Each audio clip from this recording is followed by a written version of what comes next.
What is up, everybody? It has been quite a while. This is the BFF show. My name's Brendan. I'm Franco. And Franco, it's been kind of a little bit of a summer vacation.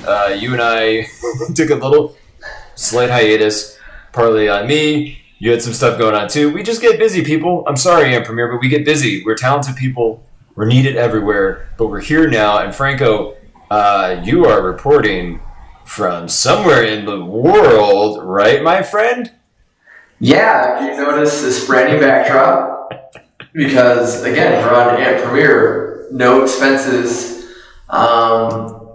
saved. So I'm currently in my new recording studio that probably needs some echo proofing. We'll get there eventually. But behind me is lovely Singapore. Ooh, yeah. I like it. I did not realize it was Singapore when I ordered the backdrop, but it makes it better. We're Mr. International. You are international, and once again, putting me to shame, I have maintained the same backdrop for our new-ish season, part 2 of this season. You have a coffee cup, you have a backdrop, you have lights, you have a table.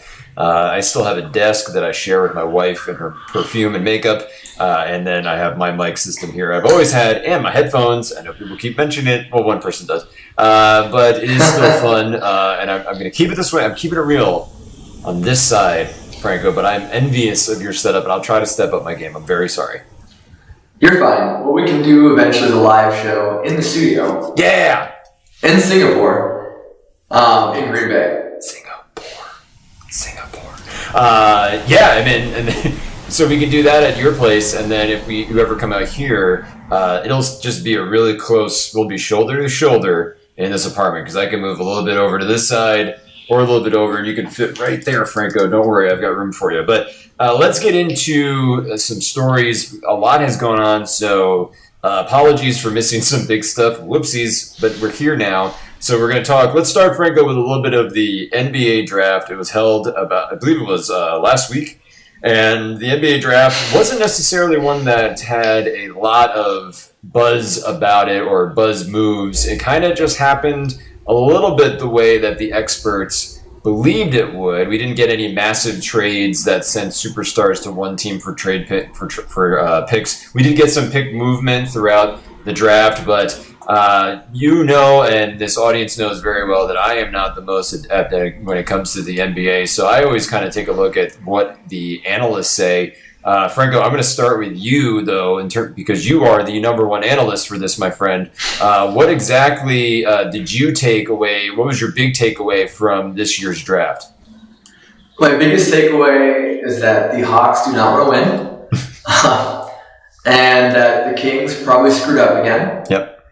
And that Dallas made out like bandits. That's probably my 3 big takeaways.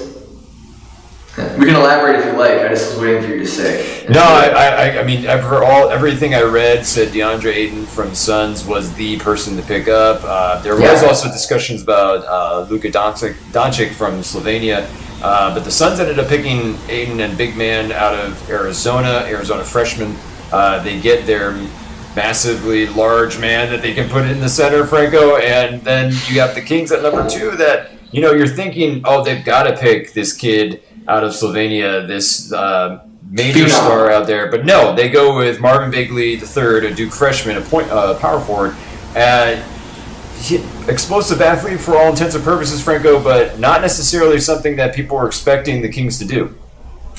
Yeah, it kind of reeks of the Okafor pick a couple of years ago. Like explosive athlete shown on the NCAA stage, maybe not the professional stage. The Kings going with power forward again is a bit confusing. Ayton is a building block. He very much can be the center of that roster for a long time. It reminds me of the Stoudemire pick years ago, prior to him joining the Knicks and punching I believe it was a fire hydrant or some sort of thing like that. But I think the real story of the draft is the fact that Doncic was basically a phenom. He's 19. He's in the EuroLeague. Was tearing it up. The EuroLeague is, I think, honestly better than college basketball right now as far as talent level, and should have been the steal of the draft if not for Ayton. So why not second? But the Hawks had the rights to him and traded him away for Trae Young of Oklahoma. And it's not to disparage Trae Young. I think he's fascinating. But there's a lot of storylines here. Oklahoma was off to a great start last year and then struggled down the line once teams learned to defend Trae Young. And you can make the argument that maybe once he's a better sporting cast, but the thing is, the players that have really stood out after NCAA and NBA have been able to improve the players around them. And if Trae Young couldn't do the NCAA, he's probably not doing it now. And then the other arguments, one he made himself, was that now he's a chip on his shoulder and now he really wants to win, which is concerning because he probably should have wanted to win last year when they were the number one ranked team in the nation heading into the tournament. So I think Trae Young will be fine. He reminds me of like a J.R. Smith type of player as opposed to a star, and I think the Hawks should set them back a few years. But I think that's all the NBA analyst stuff we really need, except for one of the most awkward moments ever. Brendan, please tell us about that. Yeah, the Philadelphia 76ers with the 10th pick picked Mikal Bridges, hometown kid. Mom works as the vice president of human resources for the 76ers. He gets his hat, they do the congratulations hug on the stage. They do the post interviews where he says it feels like this is his home. It's always been his home. He cannot wait to play for his hometown. And then literally while he's speaking to the media, he gets traded. It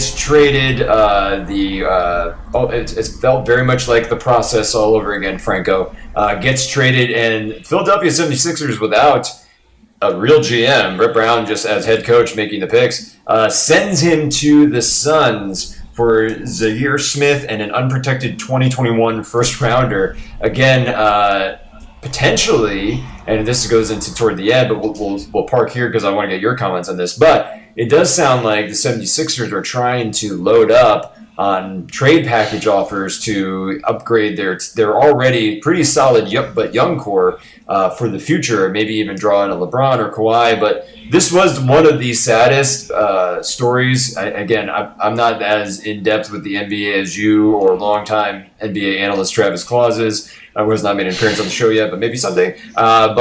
It was heartbreaking to watch this kid who really loved playing for his hometown and thought that this was serendipity, kind of have that ripped away. But I guess it's a business, Franco, so I get that part, but it was still tough to watch.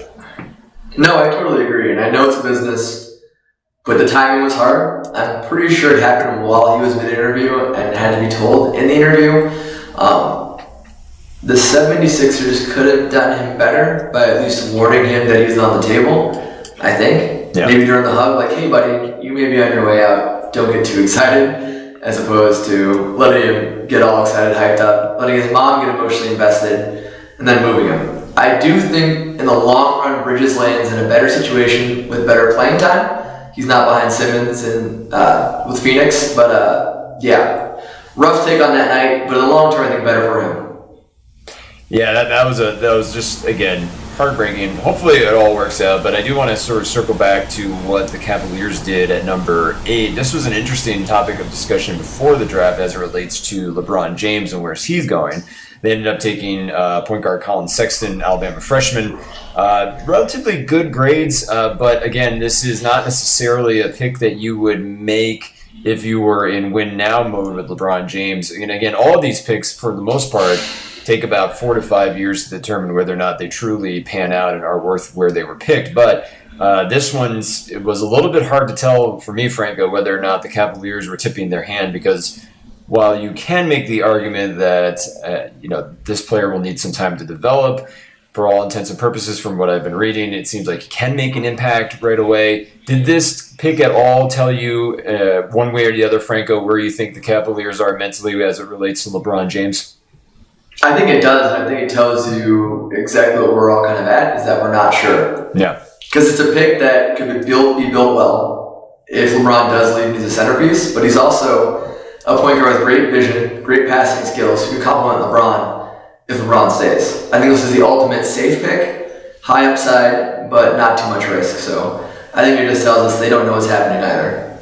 Yeah, and this is where we are now with the NBA and the major storylines as free agency approaches July 1st. So right at midnight, we'll be hearing some things. The most notable free agent is LeBron James, and likely to be the only name talked about until he makes a decision where all the other players are going to want to know where he goes first, and all the other teams in the NBA are going to want to know too. Right now, it looks like the top two teams that he's considering are the Los Angeles Lakers and the Philadelphia 76ers. And maybe that's just because that's who technically can bring them in, but they all don't necessarily make a lot of sense. 76ers seem to be building something with their young core. The Los Angeles Lakers are nowhere near ready for a championship run, and who knows how much they'd have to get rid of their current team to make this work, and that's also a lot of ifs. If they get LeBron, if they get Kawhi Leonard, if they even get a trade, if they get Paul George, there's a lot of ifs involving the Lakers. So there really doesn't seem to be that good of a fit, at least on the surface. But again, with this Cleveland pick, you're right, Franco, you can't really tell what's going on. It makes sense either way, but my feeling is that he's going to Los Angeles. I don't feel good about that choice, Franco. I don't feel confident about it, but I think that that's where he might look at it as, one, a place where he's already laid some roots down with his family. He also has access to the entertainment industry out here in Los Angeles, and he's very interested in that. We all know that. We all see the commercials and the movies that he's been in.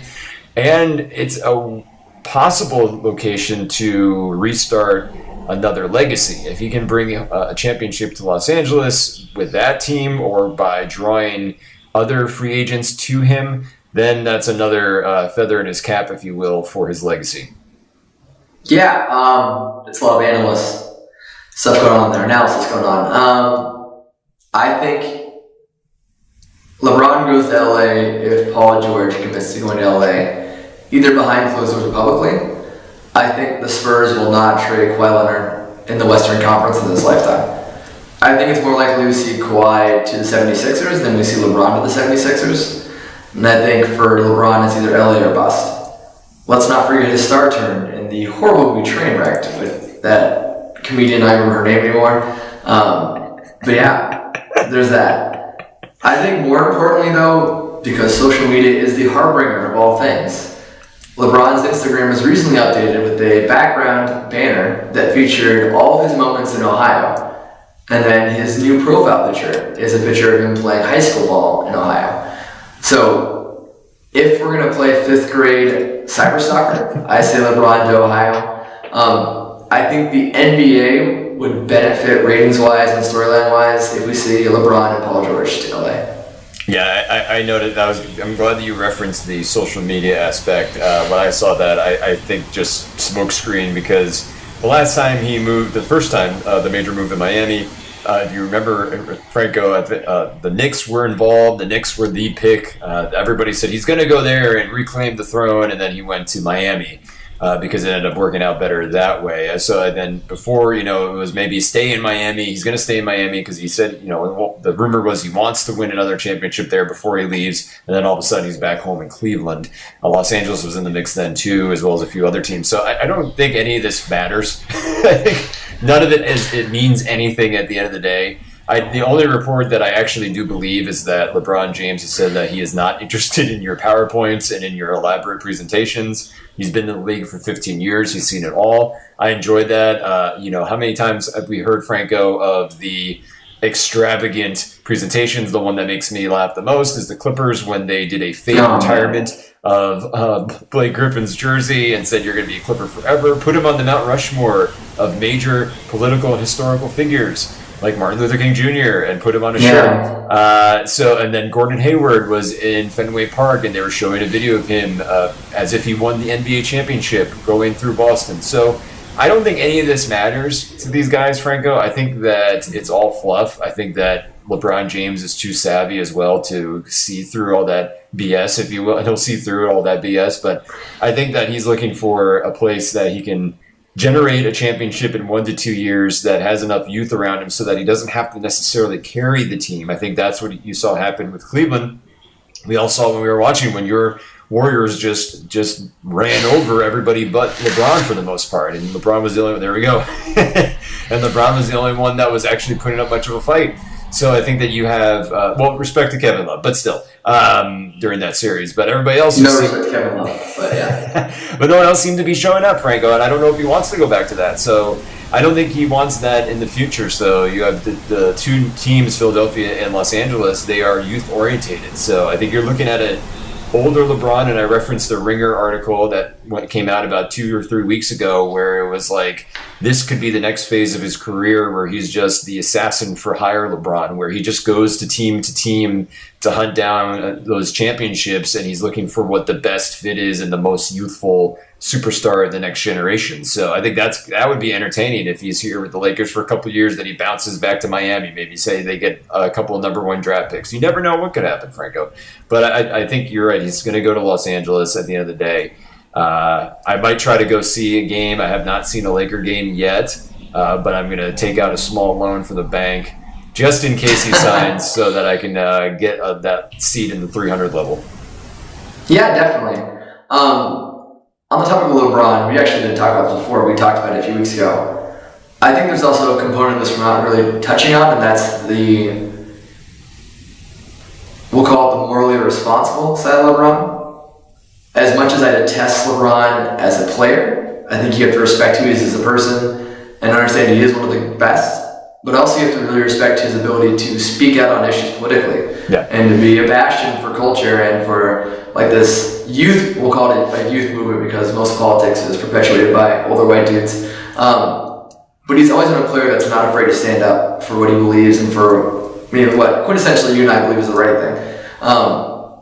So I almost think that does seg well into LA, and that it gives him a larger audience and more of a platform. Mm-hmm. And I think as a selfish person, I mean, I don't want him in the Westerns like Warriors fan, but as a human being, I think giving him the amplified microphone would make him one of the most important athletes in our era, if he's not already, just because of his willingness to speak out about real big issues and go beyond just wearing a t-shirt or kneeling, but being vocal and taking on the president. So, I mean, I guess as much as hate we have to throw towards LeBron and everything else, I think we really have to accept that he's so important to what sports athletes should be.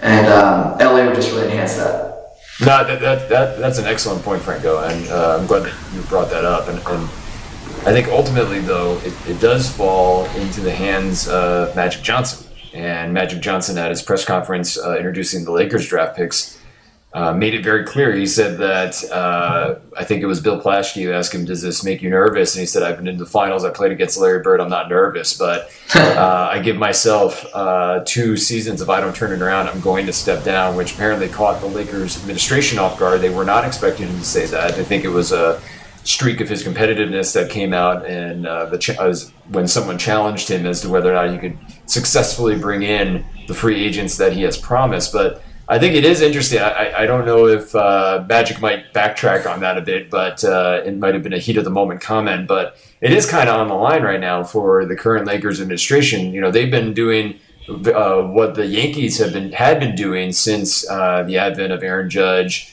and that younger core that came through, was basically playing the hits over and over and over again. And there's only so many times that you can bring out and trot out Kobe or Shaq if he wants to show up, and all the older players, because you got win now. The last Laker championship was, I believe, 2008, 2009. So that's a long time in Los Angeles, as it was a long time in New York before the Yankees started winning again last season. So I think that's what's going to be another interesting plot or side plot to this entire experience, Franco. Yeah, definitely. And I'll say one more thing about this before we move on. I do think it was a heat of the moment kind of explanation by Magic, but I will say that I don't know that he would make that if he didn't think he had a chance at LeBron. Good point. I think that's not a statement made if he doesn't have some information or some sort of good feeling. But yeah. So nice. I guess we'll cover it when it happens, because he has said to make a decision by July 4th. So next time we talk, we'll probably know where LeBron's going. And turning to some WWE news, Franco, the Fox Network has made it official. They purchased the rights to SmackDown Live, WWE's SmackDown Live, in effect making it the A show. It's a 5-year deal. Raw remains on the USA Network. But it's going to be interesting to see, Franco, how this works out, because this is a big move for the WWE and for Fox, bringing it into the fold. And now it will be on a primetime market, primetime channel, and it provides endless possibilities. And I think it'll be interesting to watch how the shows develop from here on out until that October premiere, and whether or not you see increased activity, Maybe you even see Ronda Rousey move over to SmackDown at some point. What's your take on this?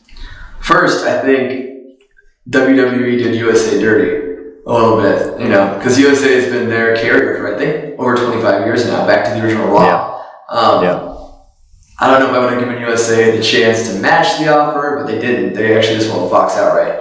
I think we will see a shift. I think Fox has better advertising, better reach, but I think Fox also has more corporate hands in things, and I think we'll see a lot of influence on the product from Fox in general.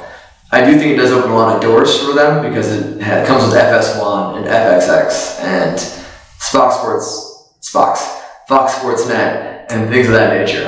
So I think we might see NXT get moved up, or maybe the Cruiserweight series. I do think it opens a lot of doors to me. I think it's a good thing, and I do think we see the shift from Raw being the A show to being the B show, and now SmackDown becoming the A show, given just the money involved in it. Yeah, I think that's exactly what's going to happen. You have the NFL also in the mix, that they'll be able to do some advertising during that show. I don't know. I think there might be some meddling, but Fox and the WWE, in terms of their leadership, share the same conservative viewpoints. So I don't think that there's going to be that large of a conflict of interest. They may actually be aligned more than even the USA Network. But we'll see how it goes. I mean, I don't think they're going to go back to the TV-14 era. I think they're going to remain in the PG world. I'd be really shocked. I think maybe you might see, and what I kind of hope happens, is that NXT, although it would be difficult with their current system, but maybe the network shifts a little bit and gets a little more extreme to provide some sort of counterbalance. But I don't think that's more my wish than I think is actually going to happen, because it'd be even more difficult for those characters to transition from NXT to WWE. But I do think that this is kind of a special time where you're going to see potentially their ability to draw in even bigger free agents. I'm thinking along the lines of Kenny Omega, the Young Bucks. You could even have another run by Cody Rhodes. I mean, they could really, in a weird way, Franco, I'm actually anticipating that this might start another round of Vince McMahon trying to not just take over the territories of North America, but to try to take over every single aspect of wrestling on a global scale. And he's already kind of doing that with the authorization of NXT UK, which just finished up a tournament in the United Kingdom, and they'll have their own show with their own stable of wrestlers and their own championship, and which they already had, but I think they're going to be adding some tag titles and maybe some other titles. But it's a very interesting step toward the future of wrestling, Franco, and I think it's going to be one that's dominated by Vince McMahon until the day he dies. Probably. I will say, if they do bring in the Young Bucks or Kenny Omega, they will inevitably screw that up in some way. Just like Finn Balor and the Balor Club with Anderson and Gallows. But either it's going to work out really well, or it's going to be too big to fail. We're going to see a backlash. Not unlike what we saw when they acquired WCW and pushed them off Turner. Yeah.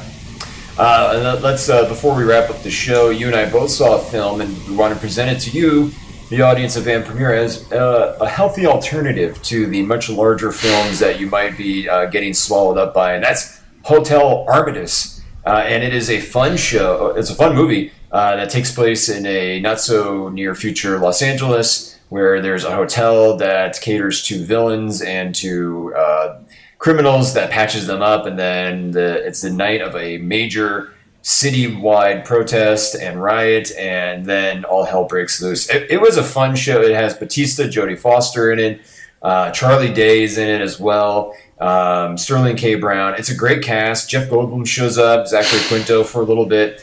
I had a lot of fun with it because I didn't really have high expectations for it, but I really enjoyed it. Franco, how about you?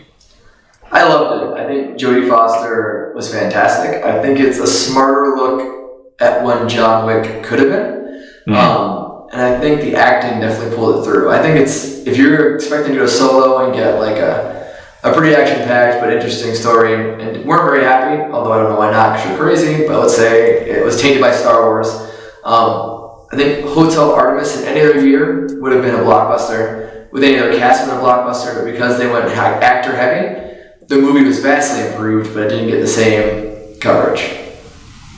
Yeah, but it's fun. Listen, if you have Movie Pass, use it for this film. Really won't cost you anything. And Franco, you still have not got a movie pass yet, have you? I have not. I need to get on it. I'm on the process. I'm still handing my money over to Hollywood and begging them to make better movies. But I think, if you have an AMC, I'll touch on this real quick. AMC launched today, actually, as we're recording on the 26th. Actually, maybe it was a couple days ago. They are having their own subscription service. So, Franco, we'll deep dive into this maybe in a future episode. But it is interesting because I think MoviePass is probably going to go out of business because it seems to change. They change their policy on a whim every couple months. They just recently announced that if you are a month-to-month subscriber, you will get an additional $2 surcharge for premium pricing of a film, which is like surge charging for Uber. So if you go to a Saturday night film and it's the opening weekend and it's a Jurassic World, if you will, you're going to have to pay an extra $2. So they say it's just to persuade you to go another time, but really they're just trying to get some extra cash out of you. So I think it's going to be interesting summer to see where MoviePass winds up and whether or not it stumbles through over to the finish line, streaks across it, or perhaps, Franco, it stumbles and falls off a cliff and then we don't even have it anymore. But we'll see where that goes. But Franco, what did you learn before we wrap this bad boy up? I learned that MoviePass is probably holding on until somebody buys them out and treading water financially and probably going into a loss. And I will say you will learn that I'm predicting that MoviePass will be gone by January, but not by bankruptcy, but by buyout by a major player. Brendan, what did you learn? I learned that I gotta book me a trip to Singapore so I can sit right next to you. Yeah, I like that. Beautiful Singapore. For the BFF show, I'm Brendan. I'm Franco from Singapore. Have a good week. Peace.